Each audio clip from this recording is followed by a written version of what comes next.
Para business leaders dan intellectual business community, kita lanjutkan diskusi kita hari ini, yaitu How do you measure your life? Yang kita angkat dari artikel tulisan Profesor Clayton Christensen, Profesor Strategi pada Harvard Business School, yang ditulis dan dimuat dalam Harvard Business Review bulan Juli Agustus tahun 2010.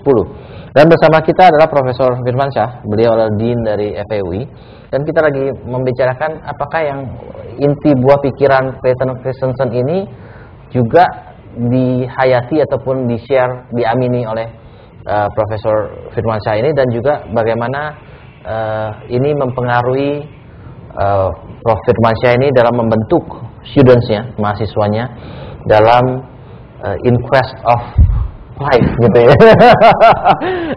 Ada pertanyaan dari audiens, silakan, Sony. Selamat sore. Tadi Anda bilang inovasi dan kehidupan sangat terkoneksi, dan karena kita sekarang di zaman yang information overload, dan juga semuanya sudah bagus dan sudah gampang, dan banyak fresh graduates yang dari luar negeri, mereka kembali lagi ke Indonesia cari pekerjaan, itu agak sulit karena salary levelnya sangat rendah. Untuk students Anda sebagai Dean di universitas Anda, apa yang Anda bisa sarankan? Karena menurut saya, when you have too much of a good thing, it doesn't encourage you to be innovative. Dan banyak sekali kalangan yang di dalam situ. Jadi kalau Anda bisa mengarahkan dan give them some advice, please share it with us. Jadi maksudnya, Sony, the students yang come back dari luar negeri itu karena mereka dari background keluarga kaya, di sini mereka jadi nggak inovatif, yes, dan not competitive enough, gitu ya? And they're sitting at home, choosing to sit at home and not work. Daripada kerja gitu ya, daripada gaji kerja yang menurut dia nggak sesuai apa yang dia inginkan, gitu ya. And nggak sesuai dengan level dia menurut dia. Oke. Dari Pak Joko, silakan Pak Joko. Tadi saya mendengar Profesor mengatakan mengenai visit ke Boston, dan di sana ada kesan bahwa humanity itu yang ditekankan di dalam di Harvard maupun di MIT. Saya melihat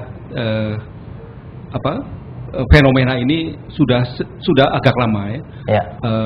Kebetulan saya masuk dari organisasi yang internasional, Outward Bound International, di mana compassion itu sangat ditekankan. Nah, dan saya melihat bahwa di negara Amerika itu bukan hanya di organisasi ini, tapi juga di universitas atau di sekolah-sekolah ya, humanity itu sangat-sangat ditekankan. Orang Amerika meskipun bukan Pancasila begitu ya, bukan Pancasila sebagai dasar negaranya, tapi mereka menghayati dan melaksanakan. Mereka sangat orang-orang yang kebanyakan compassionate. Mereka peka dan empati. So the point, what is the point, Pak? Poinnya begini, saya pikir kalau seandainya UI nanti bisa mempelopori ya, humanity-nya ini, apalagi lulusan UI nanti akan menjadi pemimpin-pemimpin ya. Kalau ini bisa ditekankan compassion ya, semangat compassion, itu saya pikir negara ini akan lebih baik lagi. Terima kasih Pak. Jadi ada dua orang yang mengungkapkan sudut yang beda, tapi kita combine ya. Satu, dikatakan Pak Joko ini di Boston, di sekolah-sekolah di Amerika itu soal humanity itu sudah lama diinstall lah ya. Tapi dari Sony katakan orang yang dari luar negeri justru baru kesini malah nggak mau kerja gitu ya, orangnya malah kurang kompetitif, kurang inovatif. What's wrong gitu loh? Satu, katanya yang lingkungannya udah benar ngajarin ada humanity, ada hal-hal yang tentang kehidupan, tapi yang balik ke sini malah jadi nggak mencerminkan sesungguhnya seperti apa.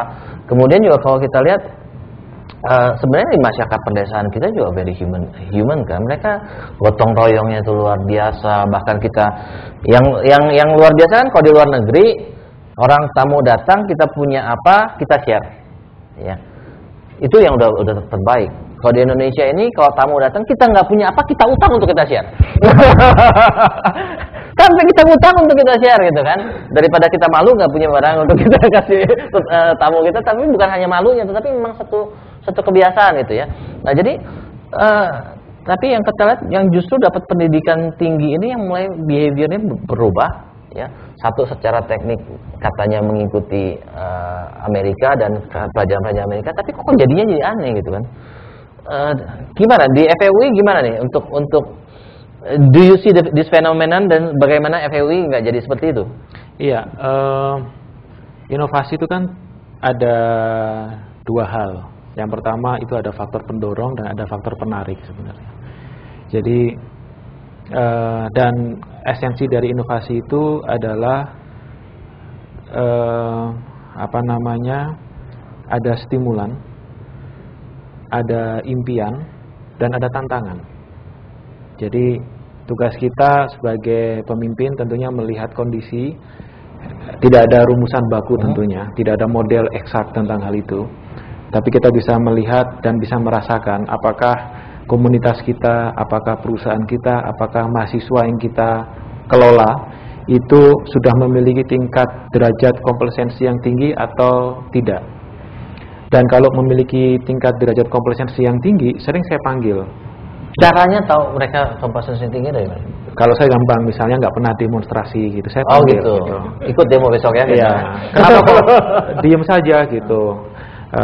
Apa kayak mencari persoalan tentang kenaikan tarif listrik, atau tentang persoalan-persoalan nasional, tentang kemiskinan, tentang kegagalan panen. Ayo Anda harus berekspresi, jangan tidur.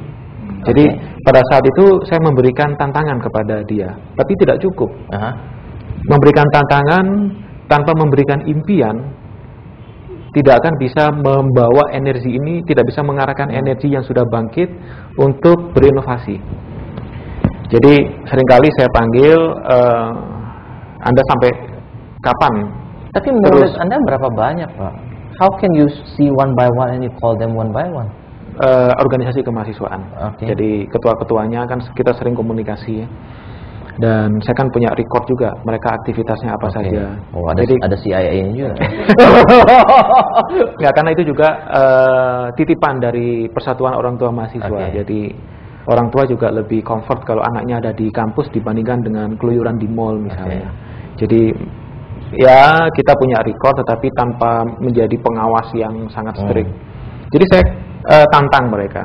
Ayo kamu bisa nggak bereaksi dan berekspresi dengan cara yang baik, dengan cara yang tepat. Untuk apa? Ya ini Anda nggak bisa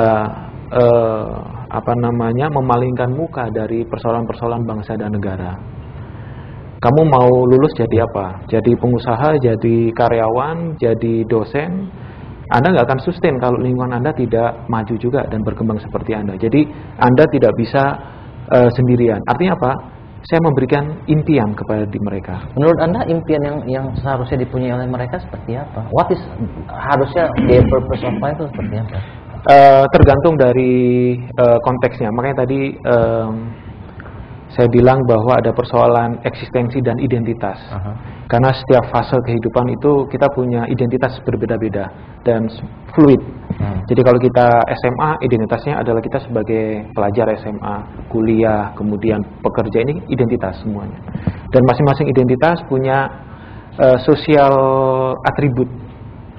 Dan mahasiswa identitasnya adalah mereka pendobrak, mereka idealis, mereka aktivis, dan mereka sedang mencari untuk dilihat eksistensinya mereka. Nah ini yang coba ditantang. Jadi di masing-masing organisasi tentunya seorang pemimpin juga perlu melihat kira-kira di level tertentu identitas apa yang dibutuhkan oleh kelompok yang ada di level tersebut. So do you think that they will be happy kalau mereka itu demonstrasi, dilihat orang dan itu adalah part of their purpose of life? Dalam bereksistensi iya. Artinya mereka sudah memenuhi sebuah ekspektasi dari masyarakat bahwa yang namanya mahasiswa itu harus punya prinsip. Nanti kalau sudah bekerja nanti akan ada tuntutan lagi yang berbeda. Jadi tapi tentunya dengan cara yang intelek, dengan cara tidak seperti membakar kemudian enggak. Kita bisa kok kalau misalnya kita ke Eropa, kita bisa berdemonstrasi dengan cara yang baik. Kita bisa mengemukakan ekspresi kita dengan cara yang aman.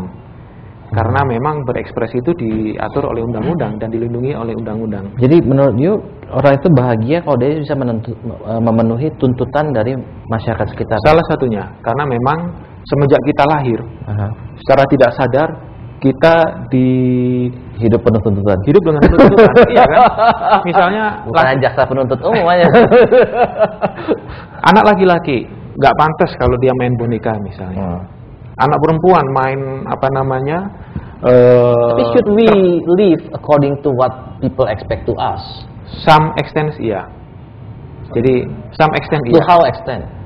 Sampai kita bisa menerima dan sampai kita bisa tidak menerima. Artinya kita juga tidak bisa hidup tanpa aturan sosial, ya enggak? Iya. Kita tidak bisa hidup tanpa mengindahkan orang lain, nggak bisa juga. Artinya susah juga. Kalau di Eropa misalnya, umur 30 kita belum married, nggak masalah, karena social pressure-nya tidak ada. Umur 40 nggak married, nggak masalah. Tapi di Indonesia ada social pressure. Ada, harus kita akui. Dan kalau kita tidak memenuhi requirement itu, ya tiap hari kita harus menerima, selalu ditanya orang kapan married, seperti itu. Dan itu tergantung juga, apakah orangnya cukup bisa menerima atau tidak. Kalau tidak bisa menerima, bisa stres dia. Oke, menarik sekali. Kita harus lanjutkan lagi diskusi kita dalam segmen berikutnya. Buat para business leaders dan intellectual business community, silakan berpartisipasi dengan ber-SMS ke 0896 Anda bisa menanyakan, membuat pernyataan ataupun memberikan komentar atas diskusi kita hari ini ataupun program The CEO Reference. Kita break untuk segmen berikutnya.